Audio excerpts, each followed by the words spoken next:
Alright, what I want to talk about today is this sort of idea I've been thinking about for a bit that really occurred to me while I was learning how to shoot a basketball properly. So, like when you think of someone who shoots a basketball well, maybe you think of like Steph Curry, Klay Thompson, like someone with textbook form. Be like Steph Curry, Klay Thompson, maybe like Ray Allen, a lot of good shooters with a really pretty form where it's not like weird looking or not like doesn't look like jacked up. And a lot of times, like while I was researching how to shoot a basketball, a lot of coaches is what I would call so it's like the basic idea is, are you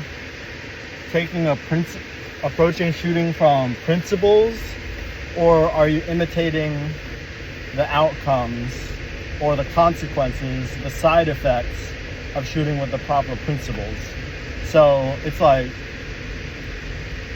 kind of a chicken or the egg situation where it's like if someone has a lot of spin on their shot, is that because their coach told them to put a lot of spin on the shot? Or is it because they're shooting in a way, they're thinking about directing all of the energy of their body, their legs, their core, their arms, their back, their shoulders, everything into the ball. And that's why they have a lot of spin on the ball. So it's like an example is like a car is like, there's a sports car having a loud exhaust.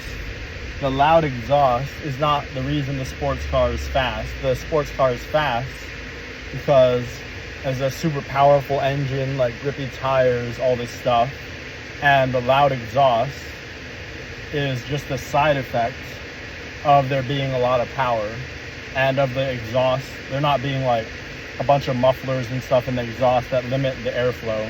So having a loud exhaust does not cause the car to be fast. Just like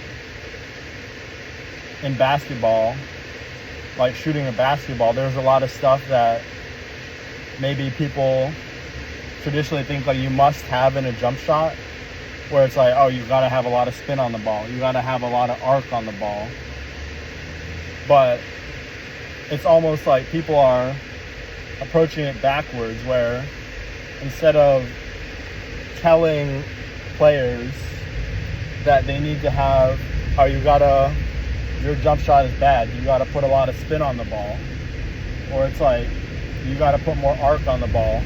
Instead of saying stuff like that, what they should be saying is like instead of looking at the end result, you need to start from the principle. Like, what are the principles of a good jump shot, instead of what does a good jump shot look like in the end? Because if you go from the principles,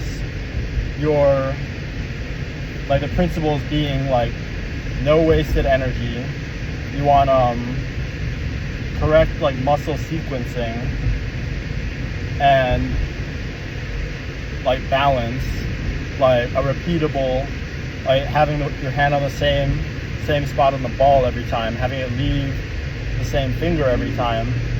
Then by going from principles instead of thinking about the consequences or the end result, it's like you develop a shot better.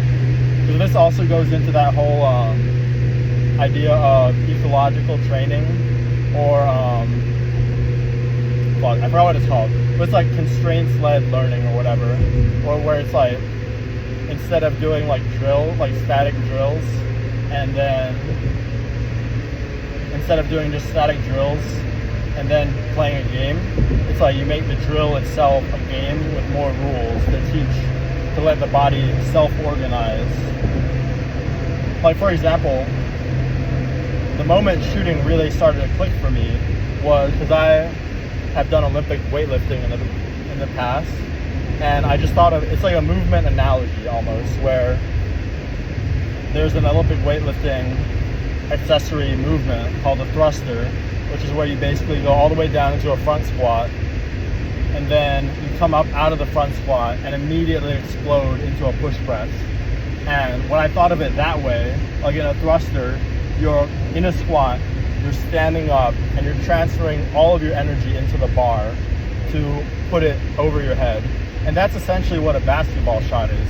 So instead of trying to remember like 5 million different cues about like, oh, you gotta flick your wrist, you should be making this sort of shape with your hand in the follow through, you gotta be looking here, you gotta be doing, your feet should be this pointed here, they should be this far apart, you gotta have the ball in your fingertips, all this stuff.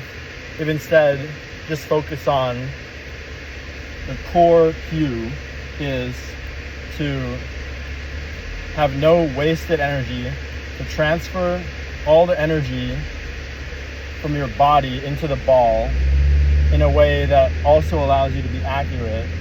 It's like your body will kind of figure out where it wants, like within a general left and right bounds, where it's like we know you can't have too much twist in your body. You kind of have to go rise straight up, stuff like that. Within general bounds, your body will figure out the optimal configuration itself. So, and once I started taking that approach, once I started thinking of shooting a basketball as a thruster, trying to transfer all of the energy of my body into the ball, then I started my shot got better like instantly overnight. Because this is also, I've like never played basketball before. I've never played organized ball. So this is my first time legitimately putting in some effort to learning how to shoot the ball properly. And just as soon as I started thinking of it that way,